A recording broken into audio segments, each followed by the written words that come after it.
China has once again surprised the world with its newest creation, a robotic horse farmer designed to revolutionize modern agriculture. Built by advanced Chinese AI engineers, this next-generation robotic horse combines artificial intelligence, mechanical strength, and environmental sensors to replace traditional farming methods. This futuristic robot horse is equipped with AI navigation systems, 4D terrain sensors, and self-balancing hydraulic legs that allow it to walk smoothly across rough fields. It can plow soil, plant seeds, and even carry loads much heavier than any real animal. What makes it truly unique is its solar-powered energy system. It charges automatically during the day and can work for more than 18 hours without rest. Farmers can control it using a tablet or through voice commands in multiple languages.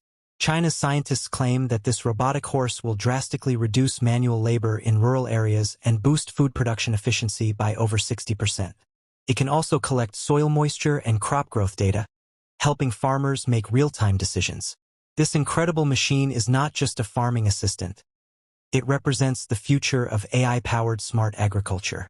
With technology like this, China is once again proving that it's leading the race toward a fully automated and sustainable future.